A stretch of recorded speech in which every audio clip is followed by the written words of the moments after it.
Hoje, se tivéssemos que dar um título a esta participação hoje, a graça e o pecado.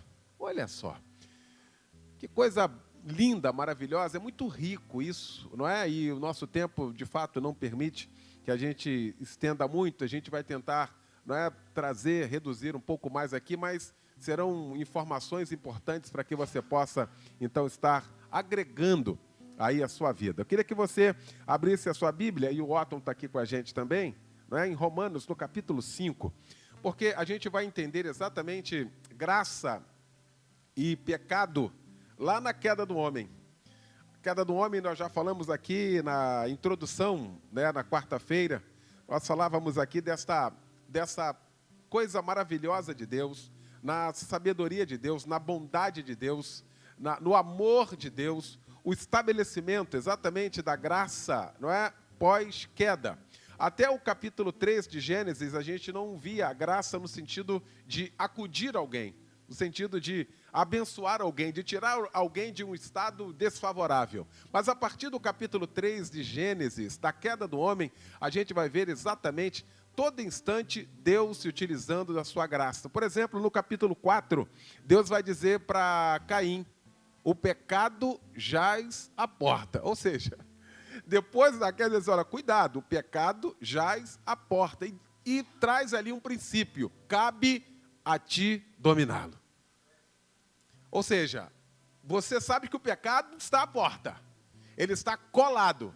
Mas se você não dominar, se você não for forte o suficiente, se você não buscar em Deus, se você não tiver exatamente uma direção de Deus, o pecado vai adentrar e vai criar a situação. E aí no capítulo 5 do livro de Romanos, no capítulo 12, para a gente poder fazer aqui um link, olha o que vai dizer exatamente o texto do apóstolo Paulo. Olha o que o apóstolo Paulo vai criar, e nesse caso aqui eu vejo ele parafraseando exatamente a Deus estabelecendo a graça lá no Éden. Diz assim, no verso 12, Romanos 5, 12. Portanto, assim como por um homem entrou o pecado no mundo, e pelo pecado a morte, assim também a morte passou a todos os homens, porque todos pecaram. E é interessante quando a gente fala dessa questão do pecado, e muita gente diz assim: olha, eu não estava lá com Adão, por que eu trago esse pecado, né? E aí, interessante que uma vez um pastor tentando elucidar essa questão, quando o Brasil, a seleção brasileira está jogando, eu também não estou lá no campo. Mas quem é que está jogando? É o Brasil. O que aquele time está representando? Eu e você, brasileiros. Então, nesse aspecto aqui, a queda do homem lá no Éden trouxe a todos nós exatamente esta herança, a herança adâmica, a semente adâmica do pecado. Ou seja, o pecado original. E a gente muitas vezes valoriza muito o pecado original e esquece de falar da graça original.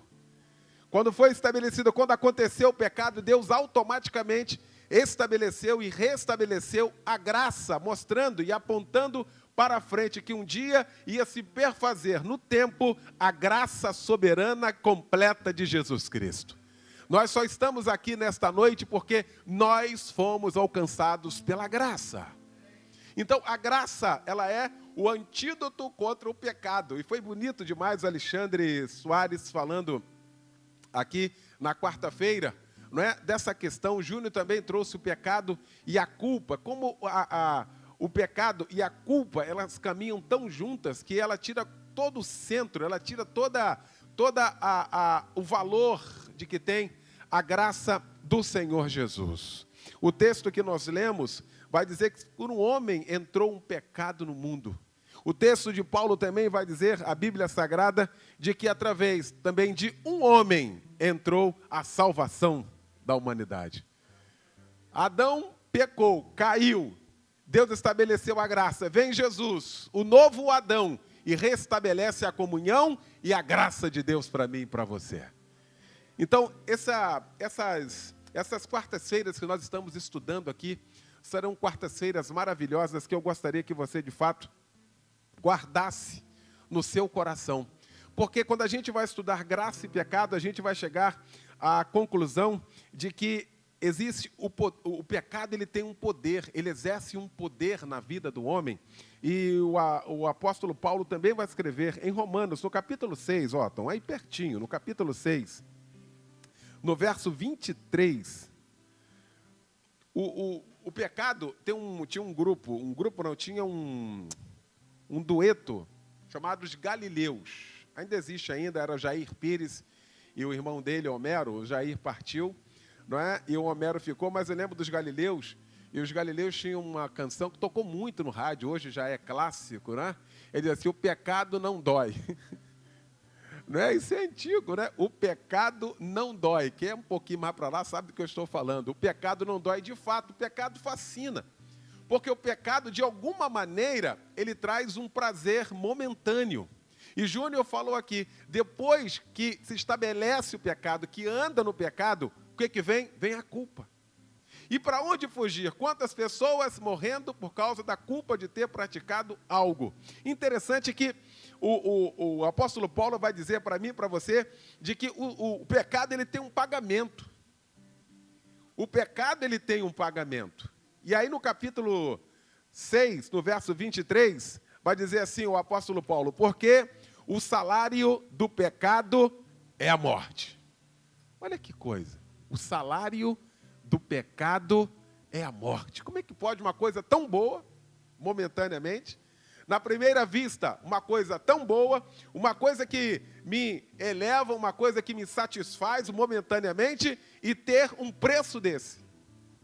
O salário, ou seja, tem um pagamento, tem uma retribuição. O salário do pecado é a morte. Mas interessante que o apóstolo continua dizendo assim, mas o dom gratuito de Deus é a vida eterna em Cristo Jesus.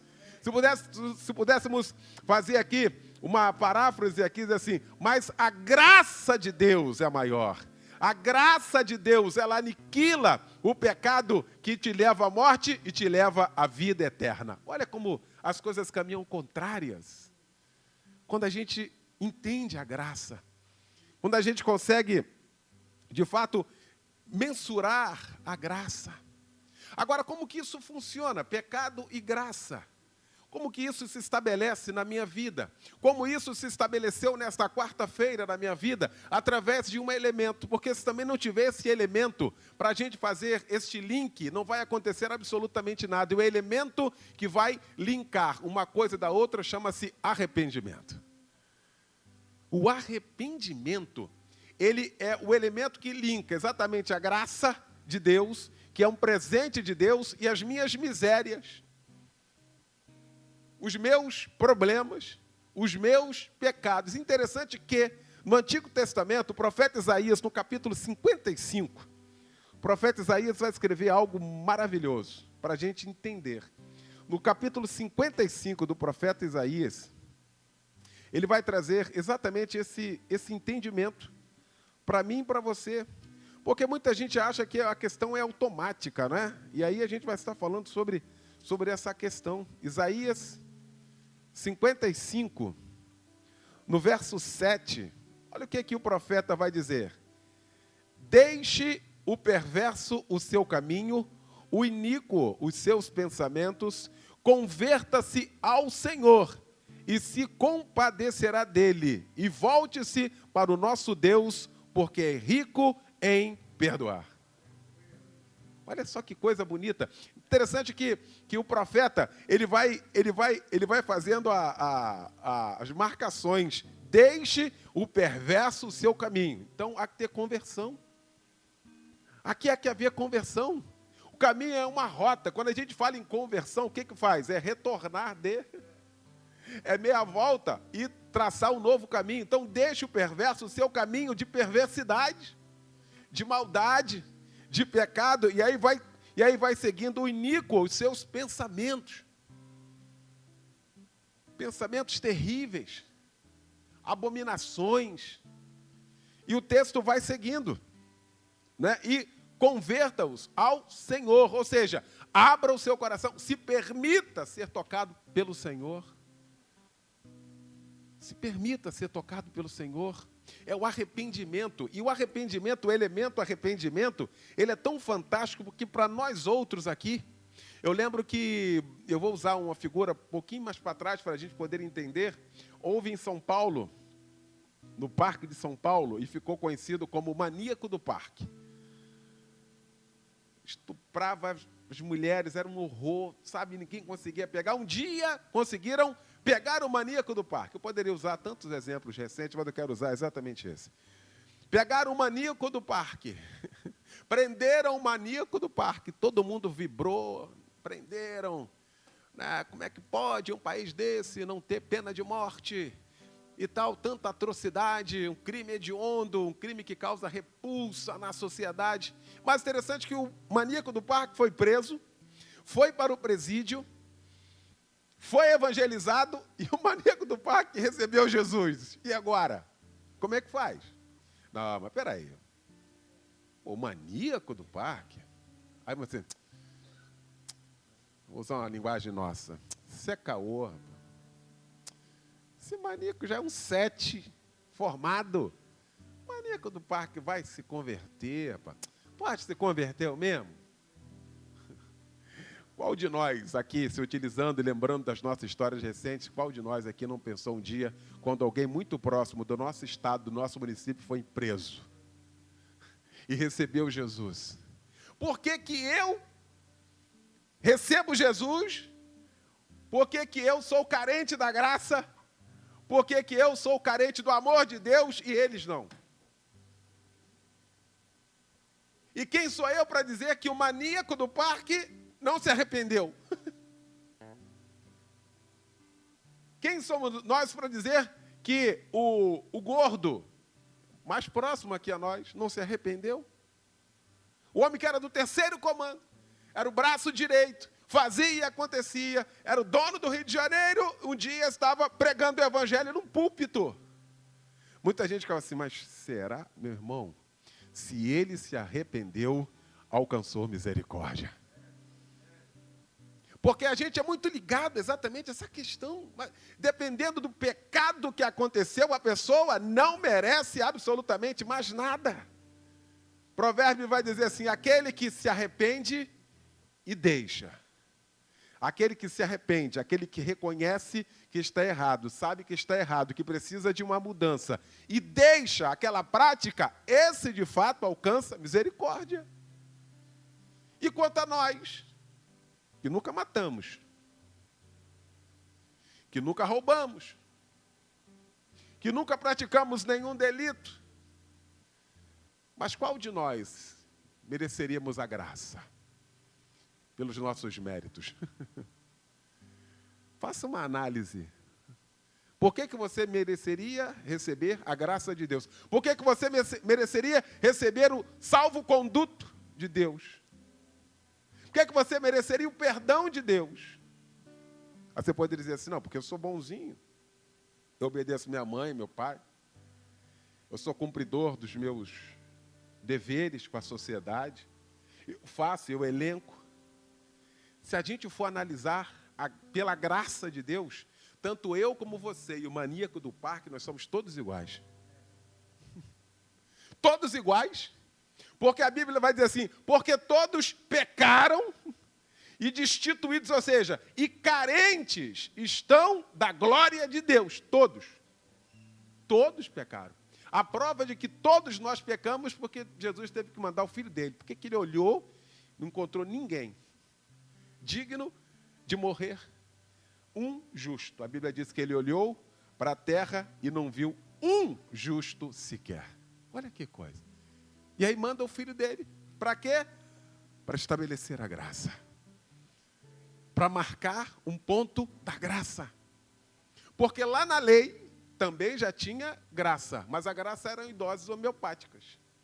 A graça, ela era eventual, ela era pontual. Nos eventos que nós vamos falar aqui, e os irmãos falarão de forma mais apropriada que eu, os eventos que acontecerão e que aconteceram no Antigo Testamento são manifestações da graça pontual. A graça se manifestava pontual. Ela era pontual, porque a graça, ela não me mostrava o perdão, ela mostrava o meu erro. Paulo vai dizer assim, A graça é boa. A lei é boa. Perdão, a lei é boa. E ele vai explicar por que ele diz que a lei é boa. A lei é boa porque a lei me mostra o pecado. Porque se não fosse a lei, eu não saberia que era pecado. Então, se eu não sei o que é pecado, então eu me arrependo de quê? O apóstolo mostra para mim e para você de que a lei, no que pese todo o seu peso para aquela época, a lei ela é boa, porque ela aponta para mim e para você o que é o pecado. Só que a lei só apontava o pecado, a lei não apontava o perdão do pecado. Porque a Bíblia vai dizer lá no Antigo Testamento, com muito mais ênfase, de que a alma que pecar, essa morrerá. E aí faz como? Sabe o que os homens fizeram lá? Se reuniram e montaram mais 613 preceitos para dar uma aliviada. E diziam assim, se você quebrar um, quebrou os 613. Olha que peso. Aí vem a graça estabelecida. A inauguração da graça. Jesus vem e arrebenta exatamente com esse pensamento. Ele não arrebenta com a lei. Ele arrebenta com esse pensamento. Porque lá no Antigo Testamento valia uma lei. A lei de talião hoje. Aqueles que fazem direito já estudaram, só sabem. É a lei do olho por olho e dente por dente. Aqui era assim. No Antigo Testamento era assim. Por isso que a gente sempre ouve um adágio dizendo assim, com o mesmo ferro que fere, com o mesmo será ferido, né? Isso tem toda uma ideia exatamente disso. É olho por olho e dente por dente. Aí vem Jesus, inaugura a graça. Estabelece a graça, não para, faço não. Esquece. Esquece esse pensamento. Se te baterem de um lado, vira outro. Ninguém pirou. Não, mas como? Como assim? A gente foi ensinado de que se alguém batesse na nossa face, a gente dava um tiro na cara. A gente pegava a espada e furava o cara, cortava a cabeça do cara. Aí vem Jesus, inaugura a graça e diz assim, olha, se te baterem na face, pô, vira outra. Se pedirem para você caminhar uma milha, pô, não faz só isso. Vai com ele 2, ninguém pirou. Eu falei, que parada é essa? Que ideia é essa? Que ensinamentos são esses? Os perseguidores, meu irmão, você tinha que ficar de olho nele para pegar ele na primeira oportunidade. Dizer assim, não, orai pelo que vos persegue. Ninguém pirou na hora, você imagina. Completamente contrário. Completamente ao contrário. A lei dizia que se alguém fosse pego em flagrante de adultério, tinha que ser apedrejado. A lei dizia isso. Olha o peso da lei. Até podia, mas desde que não fosse pego. Olha só. Porque se fosse pego em flagrante delito, ali no fla-flu, como a gente diz, praça pública, pedra. E pegaram uma mulher. Levaram a mulher até ele. Senhor, essa dona aqui foi pega em adultério. Pela lei, aí a gente sempre invoca a lei, né? Pela lei, ela tem que ser apedrejada. Jesus, é verdade. A lei, de fato, diz isso. Que toda pessoa que for pega em flagrante adultério tem que ser trazida em praça pública e seja apedrejada até a morte. Isso tudo é verdade. Mas eu quero fazer, antes de apedrejá-la, eu quero fazer uma pergunta. E eu vou deixar a execução por conta de vocês. Aquele que não tiver pecado, que atire a primeira pedra. Está aberta a sessão execução. E ele abaixa para ver, deixa os caras conversarem. O final da história a gente sabe. Aquela mulher pecou? Em tese, pecou. Aquela mulher, pela lei, deveria ser morta? Deveria. Para cumprir a lei? Para cumprir a lei, eu não estou nem falando desse caso em si. Estou falando que a mulher pecou. Então, poderia ser um outro caso, né? Estou falando disso aqui porque é bíblico. Não é? Se a mulher preenchia todos os requisitos daquele ali, né, para ser presa, tinha que ser. Não estava na lei? Estava. O que Jesus estabelece ali? A anarquia? Quando absolve a mulher? Não, sabe o que ele estabelece ali? A graça. Ele não diz que a lei está errada, ele diz que a lei tem que ser praticada, porque ele vai dizer que ele não veio abrogar a lei, apagar a lei, ele veio cumprir a lei, mas ali ele estabelece a graça. A lei pautava pela morte, Jesus pautava pela vida. Olha só. E aquela mulher que achava até que fosse morrer mesmo. Nesse caso nós estamos falando aqui, tem um erro processual. Né? Tem um erro processual. Porque a lei dizia que tinha que levar o homem também. Né? Aí Jesus, que sabe tudo, ele é advogado. É a Bíblia que diz que ele é o advogado dos advogados. Ele sabe tudo. Esquece, ele sabe tudo. Advogado sabe tudo. Advogado de defesa. Pastor César de Andrade, advogado criminalista, um dos melhores por 30 anos de júri. Uma vez um senhor do exército reformado foi na igreja dele. Pegou e falou assim: eu admiro tanto o senhor, mas uma coisa que eu não admito no senhor, e eu vim aqui só falar isso, no pátio da igreja. Como é que o senhor, tão inteligente, pastor, é advogado criminalista? Ele assim: eu só sou advogado criminalista por causa de Jesus. A culpa não é minha. Se tiver alguém culpado, Jesus. Ele: mas como? Jesus? Como é que o senhor ousa falar que Jesus é culpado? Não, porque... Aí ele contou essa história aqui. Porque Jesus, no momento de que alguém ia executar alguém, aí ele defendeu a mulher. Por isso que eu sou advogado criminalista. Aí o cara: ô pastor, me desculpa, só vim aqui, não, você não quer entrar? Não, só vim falar isso com o senhor. Por causa de Jesus. Nós outros, não, nós temos que cumprir a lei.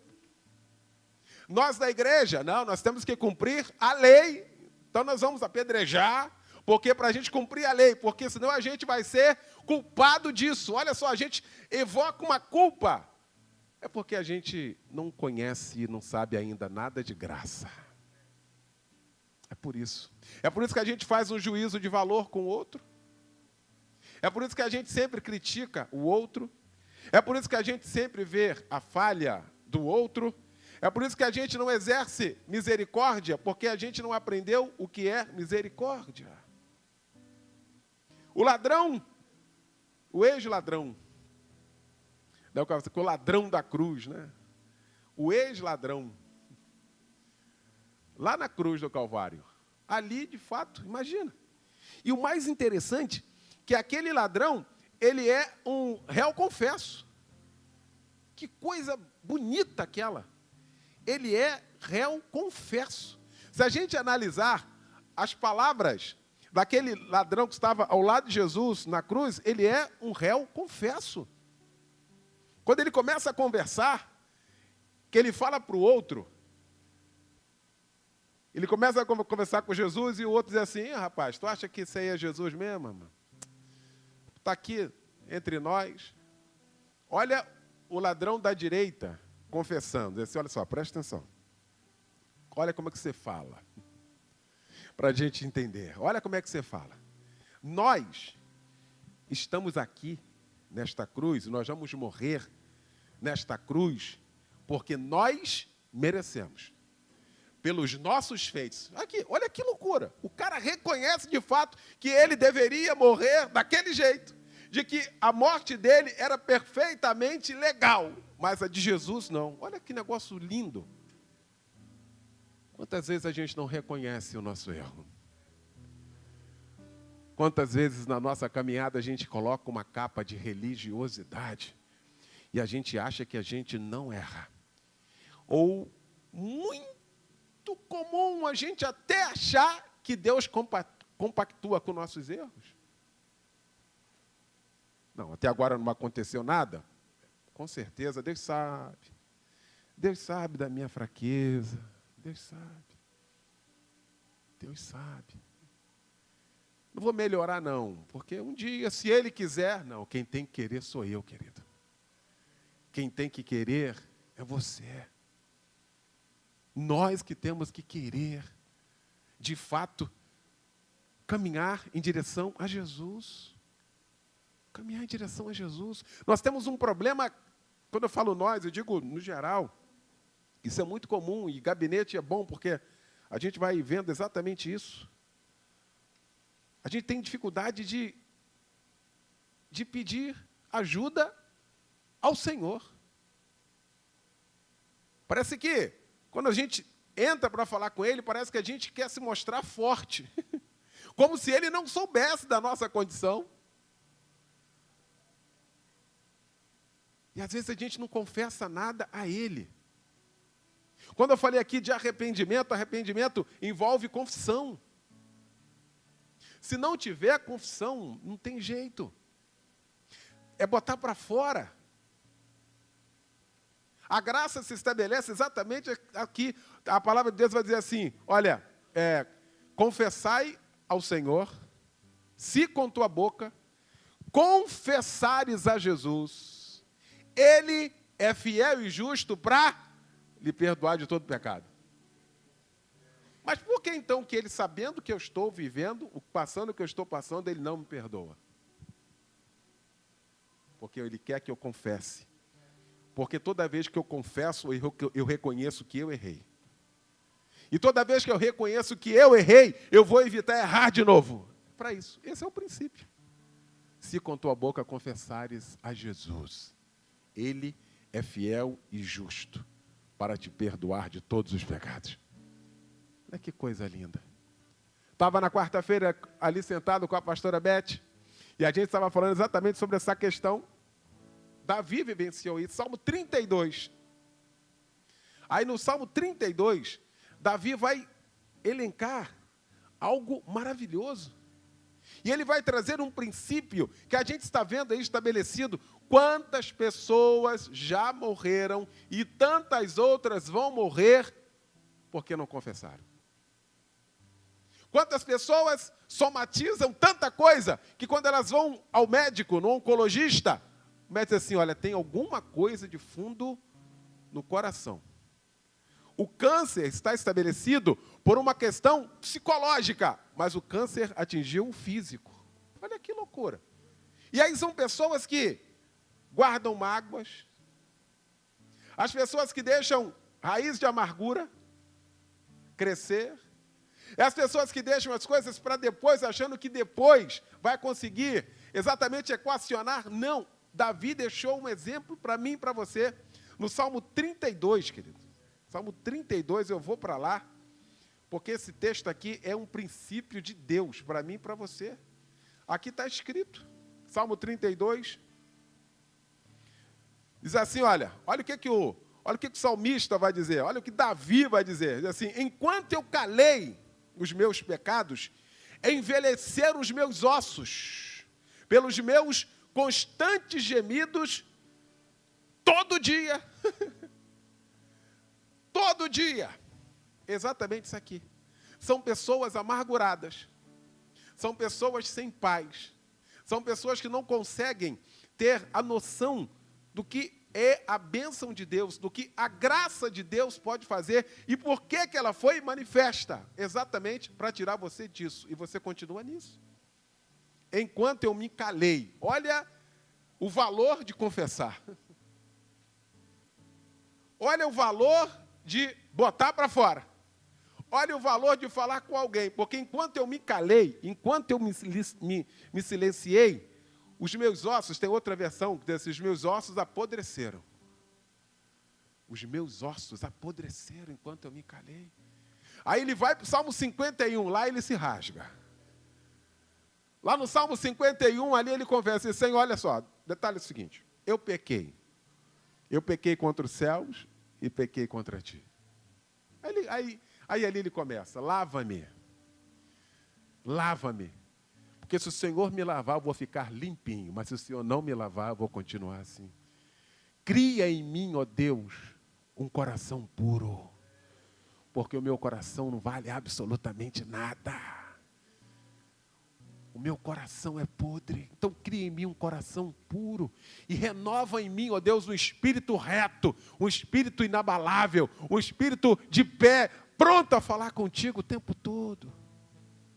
Porque ele vai vivenciar exatamente quando ele conversa com Natã, e Natã mostra exatamente para ele o problema dele, o pecado dele, o que ele fez, o que ele cometeu exatamente naquele instante, ele matando a esposa, matando o esposo e adulterando. 2 pecados, na verdade, 3. Primeiro da cobiça, depois um adultério e depois um assassinato.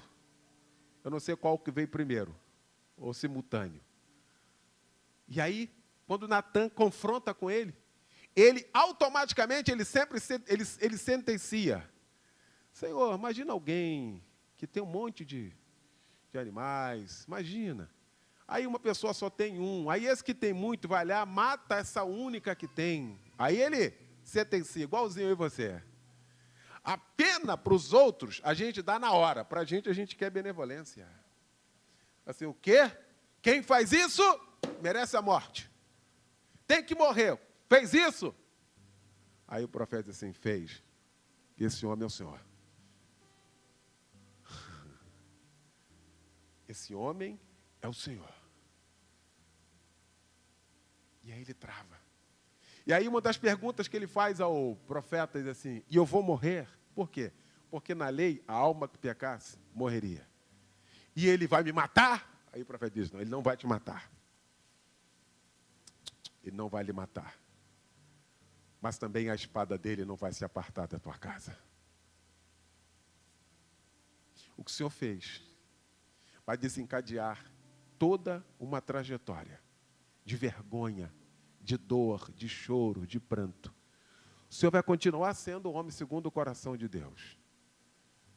Quase que o profeta disse assim, mas eu estou morrendo de pena do Senhor.